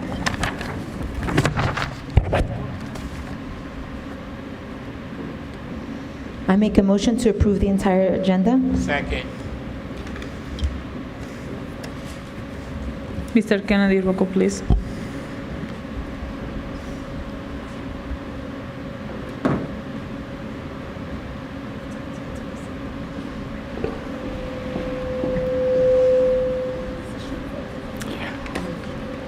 Barbosa. Yes. Carvalho. Yes. Ms. Carvalho, I think you had an abstention. Tab 7, page 3. I have a large. They're all mixed. Dorsley. Yes with extension to tab 9, page 5. Jacobs. Yes. Marina Ortega. Yes. Goncalves Pestana. Yes. Chevres. Yes. So having met the required votes, the entire agenda as added this evening has passed. Thank you, Mr. Kennedy. Before we request a motion to go to private, I want to thank you to all the directors and excuse myself, and thank you, our Vice President, to take the lead last month. It was the first month to join us. I know she explained the reason. One of our goals is be more informed, and we discussed that in our past retreat, and that is the reason you are in the table. We appreciate your time and all your answer and clarification. Thank you. I hope everybody had a wonderful Thanksgiving weekend, and see you around, but officially in the next meeting. Madam President? Yes. Can I just make one, I want to put this on record, and just, because I feel like our parents may not see it, and I think this is a good opportunity to bring it out. And I think we have one of our chiefs here. So we have a Parent Education Institute. So that was created months ago. And this one actually happened it happens at our school, School 22, and it was this Saturday. But I'm just going to go over the topics. The resources are out there, and I know our administration and our team, our directors, they put so many things out there, and I just want to focus, I'm going to focus on this one. I know we've done a couple. But for example, the topics are immigration rights, driver's license for all, helping our children with study needs, social media, texting, bullying, boosting motivation and self-esteem in your children, motivational self-help. So you have resources at these at our parent institution, education institution, that can help you. So just keep alert. We are trying to do our best to post these things. But I think these topics, it's free for all parents. This time they had breakfast and lunch. They had certain areas. So use the resources. We're trying to reach you. We try to post, we try to email, but just be alert, ask questions. But again, there's these topics. If you need help, they're there to help you. There was a wonderful Parent Education Institute, and they're going to keep going. So please, keep in mind and keep alert and be in touch with us through our website and through your principals and your community, because you are all invited. So please use our resources. Thank you. Sorry. Thank you, Commissioner. Madam President? Yes, Commissioner Jacob. So I'd just like to echo Commissioner Barbosa's comments on the Parent Education Institute. I attended this Saturday along with Mr. Etienne, and I also attended the last one. It was a little just disconcerting because our parents are really not taking advantage of these programs, and we are really trying our best as a board and as an administration and the superintendent especially, in trying to promote these resources for our parents. And I tell you, the one class that I went to was very interesting, and I actually was able to take things from it. And I just wonder what we can possibly do to get this message out to our community, to let our parents know that that we are here as a board, we are here as an administration. We're not just here for our children, we're also here for our parents, because it's a family event. It's a family thing, and whatever we can do in the future to try to improve, engaging them would be most beneficial. I know that we're broadcasting it out in different languages, we're putting it on different platforms. I see other Facebook groups also posting it as well, but it's just disheartening when you have only 60 people register for a program and only 20 end up showing, and it's a great program. And I'm hoping that maybe we can get also some of these speakers that were at the Parent Education Institute, because they were all very good, that we also maybe can do those in the schools, and bring that to the schools so that maybe we can reach them that way as well. But I just hope that we can, somehow reach our parents and let them know that these resources are out there. Thank you, Madam President. Thank you, Commissioner Jacob. Any other question? Seeing none, the President requests a motion to go into private section to consider any matters as set under the Open Public Meeting Act, specifically for discussion of personnel, interview, legal matters, reorganization, workers' compensation, and C, the board will recommend it in public and may take formal action. May I have a motion and a second? I make a motion to go into private setting.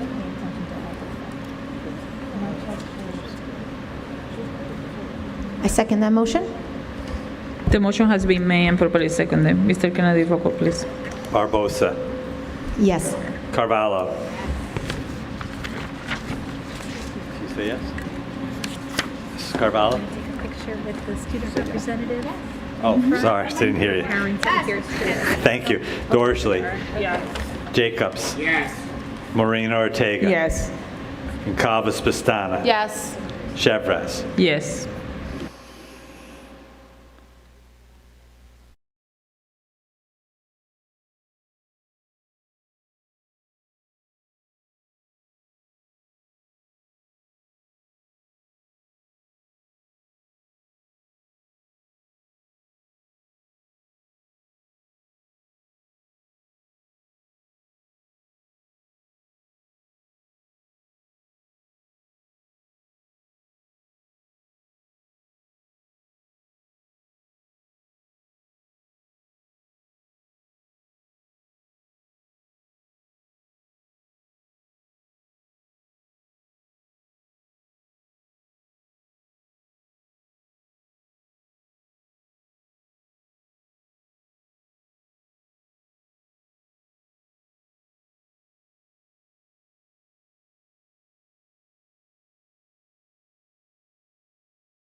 Mr. Kennedy, are there additional items to be added to the agenda?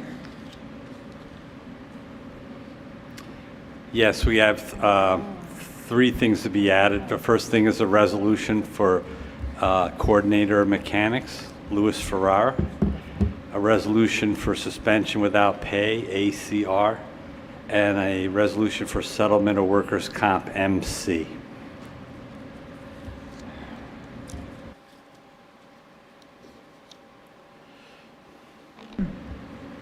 Okay. Mr. Kennedy, kindly add the additional items to the agenda. Thank you. May I have a motion and second to approve the additional items in the agenda? I make a motion to approve the items onto the agenda. Second. Mr. Kennedy, the motion has been made and properly seconded. Roll call, please. Barbosa, Yes. Carvalho, Yes. Dorsley, Yes. Jacobs, Marina Ortega, Yes. Naron,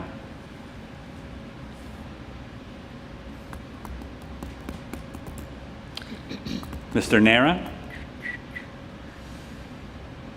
Goncalves Pestana. Yes. Yes. Thank you. Can you hear me? Yep, thank you, got your vote. Finally, Mrs. Chevres. Yes. So the additional items added to the agenda have passed. Congratulations to our new Congratulations. coordinator. He's going to literally drop the camera. Now the superintendent go to present the HIB report. I have 2 reports this evening. The HIB presentation for the November board meeting pursuant to Board Policy 5131.1, harassment, intimidation, and bullying, and New Jersey Statute 18A:37. The results of each investigation shall be reported to the Board of Education no later than the date of the next board meeting following completion of the investigation, and include any services provided, training established, discipline imposed, or other action taken or recommended by the Chief School Administrator. Since our last Board of Education meeting on October 18th and through November 20th, our school counselors, school-based social workers, and supervisor of anti-bullying completed 58 HIB investigations. Of these investigations, 26 cases were founded for HIB as per New Jersey law. There were 25 males, 41 females, 57 regular education students, and 9 special education students that were the alleged victims. There were 48 males, 34 females, 67 regular education students, 14 special education students, and 1 non-student that were the alleged offenders. Of the services provided and actions taken for these investigations, there were 14 skill development lesson trainings, 53 counseling sessions, 3 targeted behavioral interventions, 12 referrals for outpatient mental health treatment, 5 classroom changes, 6 changes of school placement, 4 administrative counseling sessions, 10 in-school detentions, 29 parent conferences, 2 referrals to outside agencies, 25 out-of-school suspensions, and 1 professional development training, and 9 cases are continuing to be monitored. The HIB statute further requires that at the next regularly scheduled meeting after board members receive the initial report of the HIB investigation, that the board issue a decision in writing to affirm, reject, or modify the superintendent's decision pertaining to the 39 cases that were reported to you at the last board meeting on October 18th. In order for you to do so, the investigation summary for the investigation, which was reported to you at the last board meeting, has been provided for your review prior to voting. The second report for this evening is the public hearing on harassment, intimidation, and bullying, and our student safety data system reporting for the period that started January 1st, 2023, and ended June 30th, 2023. In July 2011, the Anti-Bullying Bill of Rights was signed into law as Public Law 2010, Chapter 122, and in accordance with the law, all New Jersey public school districts must designate the first full week of October of each year as a week of respect, and during the week of respect, school districts are expected to organize activities, including but not limited to age-appropriate instruction and opportunities for student discussion on conflict resolution, issues of diversity, and tolerance. A resolution was put before the board in September declaring the week of October 3rd through the 8th week of respect in each of our schools planned appropriate activities and fulfilling the reporting requirements pursuant to NJSA 18A:17-46 2 times each year between September 1st and December 31st, and between January 1st and June 30th, the school board shall hold a public hearing at which the chief school administrator will report to the Board of Education and the public any acts of harassment, intimidation, and bullying which occurred during the reporting period. From January 1st through June 30th, there were 335 HIB investigations completed by appropriate staff, and of those cases investigated, 117 were confirmed cases of HIB and were affirmed by the board members. The following anti-bullying specialists, anti-bullying special alternates, and anti-bullying coordinator conducted these investigations: Danny Ayamola, Nafisa Freeman, Ada Flores, Michelle Zuber, Denora Mejia, Fabi Ramos, Andrea Juca, Maria Brito, Maureen Cray, Susana Mateo, Tyler Lamons, Shanice Hurst, Desan Brown, Megan Courtney, Jessica Vasto, Denise Unaki, Sophia Verma, Jasmine Lee, Yomaira Carrero Iglesia, Kylie Montero, Cindy Goncalves, Daniel Kangu, Tanya Santucci, Jessica Ortega, Shaira Bustamante, Kathy Amato, Melvin Luciano, Maria Cabrera, Antonio Sapio, Nagwash Zamora, Sarah LaFace, Aprida, Sarah Brown, Megan Lewandowski, Brianna Tanga, Daniela Grinenko, Kenyetta Jackson, Colleen Reynolds, Lourdes Soto, Teresa Zagowski, Anna Reyes, Lauren Cortez, Christine Flaherty, Johanna Ojeda, Carrie O'Connor, Laura Bellevue, Cindy Lickenstein, Brianna Kane, Wendy Moravi, Jessica Safranco, Stephen Sografos, Christine Rappa, Christopher Lopez, Lisa Baginski Matlos, Edson Martinez, Imani Lures, Jamila Abdus Salam, Ishmael Medley, Jessica Sepulveda, Karen Slusher, Sophia Howell, Guadalupe Ferreiro, Judy Valdez, Felice Fabiano, Joseph Sanchez, Nicole Webb, Lauren Delgado, Heather Savage Ford, and Peter Vossler. Of the founded cases for HIB, there were 15 incidents based on race, ethnicity, origin, 7 incidents based on color, 1 incident based on religion, 2 incidents based on ancestry, 7 incidents based on sexual orientation, 16 incidents based on gender, 1 incident based on gender identity or expression, 11 incidents based on a mental, physical, or sensory disability, and 109 incidents were based on other targeted bases. And of the founded incidents, 82 incidents were verbal, 31 were physical, 22 involved in electronic communication. For all of the HIB investigations, there were 132 out-of-school suspensions, 90 in-school detentions, 34 classroom changes, 11 changes of school placement, and 58 administrative counseling sessions. And additional services were provided that included counseling, skill development, classroom social-emotional learning lessons, referrals for outside treatment resources, referral to outside agencies, parent conferences, behavioral intervention plans. And then again, between January and June 30th, the district provided appropriate HIB training to school counselors and social workers and to new staff and support staff in the district. The district also provided the 2-hour state-required HIB training for each 5-year developmental period to certified staff throughout the district. And additionally, the district provided extensive and specified in-person and virtual training to the anti-bullying coordinator and to all anti-bullying specialists and their alternates. Non-certificated staff also received training. New school level administrators and new HIB staff received training in the HIPSTER reporting program. And lastly, from January 1st through June 30th, there were 1,032 total incidents district-wide, which includes 490 incidents of violence, 56 incidents of vandalism, 334 substance abuse incidents, and 48 weapons incidents. The displayed chart has the breakdown of these incidents, and that completes the public hearing on harassment, intimidation, and bullying. Thank you. Thank you, Madam Superintendent.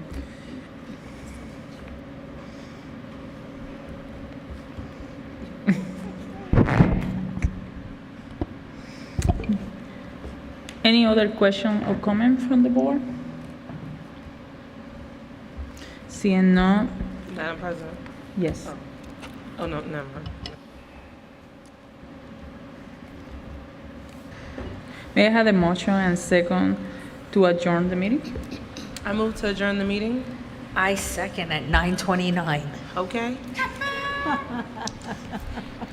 The motion has been made and properly seconded. Mr. Kennedy, roll call, please. Barbosa, Yes, good night, happy Thanksgiving all. Carvalho, Yes, happy Thanksgiving, everyone. Dorsley, Yes, happy Thanksgiving, everyone. Jacobs, Yes, happy Thanksgiving. Marino Ortega, Yes, happy Thanksgiving. Neron, Yes, happy Thanksgiving, everybody. Be safe. Goncalves Pestana, Yes, happy Thanksgiving, everyone. and Chevres. Yes, happy Thanksgiving. Good evening, everyone.